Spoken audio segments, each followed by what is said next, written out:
All right, that video we looked at the other day from YouTube to try to do the Rome image inside of text was pretty cool, but it didn't have any dialogue, and I think that hurt a couple people. So I'm going to try to do both this time and give something with pictures and dialogue. So I start off with Pixlr Editor, and I just say Open Image from Computer. Actually, I'm going to hit Cancel. I'm going to say Create New Image. So I'm going to hit OK, and it's going to give us a blank screen.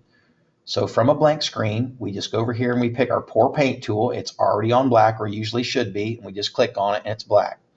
I'm going to go ahead and make it full screen so we can take a look at it. And then notice I can pick any one of these because these are stored colors and they're already white, so no big deal. So now I'm going to just go to my text tool and type, click anywhere on the thing. So I'm going to change the size to as big as it'll get. I'm going to change the thing to bold.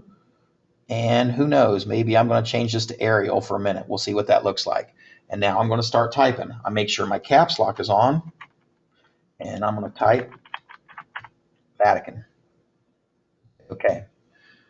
So there's a fairly big word in here. And now I need to be able to move it around. What I need to do to move it around is called rasterize. So I take the layer and I do what's called rasterize layer. Okay. And now after I've rasterized layer, I should be able to say edit and free transform. So now when I can free transform, I should be able to corner pull, or if I want to rotate it or do things like that, I can.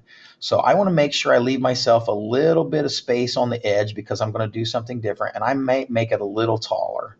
So I leave myself a little bit of space to mess around the edge. I made it a little taller. I think it looks reasonable now. So I just click off and it says, do you want to apply the image? I say yes. So now I just need to merge these two layers. And so for right now, I just say layer. I've got two choices. Since I'm already on the top one, I could say merge down, or I could say flatten image, or I could say merge visible. Any one of those three would be fine. I'm just going to say merge down from right now. They're going to turn into one layer, and that's good. Now I'm going to bring a new layer in, and how I do that is I go layer, and I go up here to open image as layer. And when I hit open image as layer, I can now choose my picture of the Vatican that I had before, and I can open it. Now, one thing I'd like to do with this is I'd like to fit it a little better to the words instead of the whole screen. So what I'm going to do is exactly what he did in the video. I'm going to go over to this button over here. I'm going to hit it, and I'm going to bring the opacity of this level down so I can move it around. Okay. Now I'm going to go up here and I'm going to hit edit, and I'm going to hit free transform. Again, notice that layer 2 is highlighted, so layer 2 is what will free transform. And now I'm going to work on corner pushing this until I think it's got a good picture of it, and it's just, again, I'm worried about just having it in the image.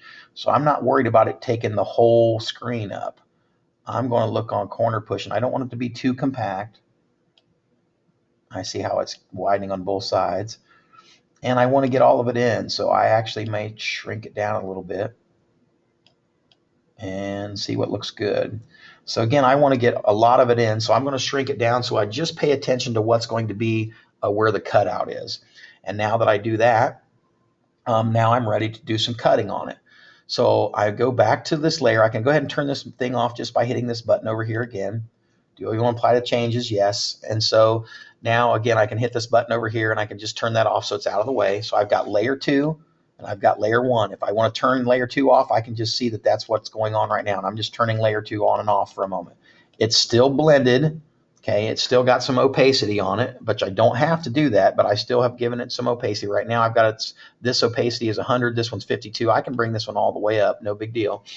All right, and I can turn this back off. So again, how to see this layer 2, I can just turn it on and off just by doing this, and this is what I'm going to do.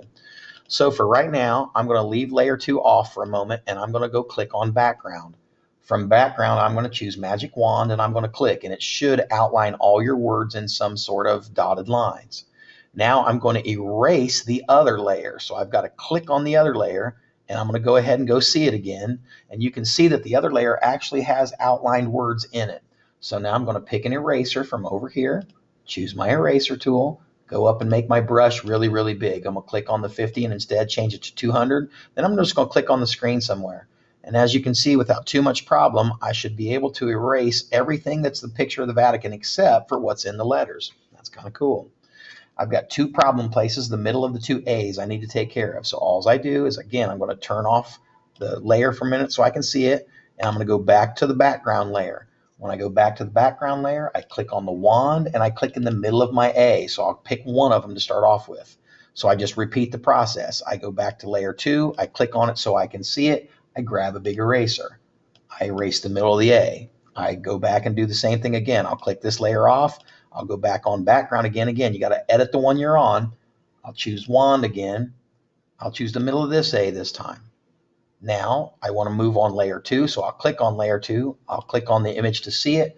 I'll go back to the eraser again. I'll erase it again. So now I'm working with layer 2, and that's good. So I've taken everything out I want, so I'm going to hit edit, deselect all, so now nothing is highlighted and it's all taken care of. And now I'm going to try this little tool right here where it's over to the side, it says layer styles, or right here where it says add layer mask. So on layer styles, I'm going to put in a drop shadow, and I'm also going to put in outer glow. And as you can see, that changes some things. Now, I don't know what the difference is. There was a time or two that I actually did this and it gave me some differences. I could change the color. I could do those things. And I'm not real sure why it didn't do it this time. I just don't have enough practice working with Pixlr yet. But I'm going to say okay. And as you can see, it's added a drop shadow. So the only thing left to do is, again, layer 2 is on top. So all I'm going to do now is go layer, and I'm either going to go merge down or I'm going to say flatten image. Either one will work, and I've turned it into one picture. Now that I've got one picture, I just go file up here. I say save. Do you want to save it as a JPEG? I'm going to retile it Vatican, and I'm going to leave it just as it is and say okay. And now I've got it. It's going to go into my other pictures from tech class programming, and I can, no, I don't want to send it. I am going to call it Vatican. Maybe I'll just change the name a little bit. Turn off my caps lock. Vatican 1 maybe instead, because I want them both. And I'll hit save, and this will show up in there too. So now I can just turn that into Google Classroom. So hopefully that's helped. Thanks.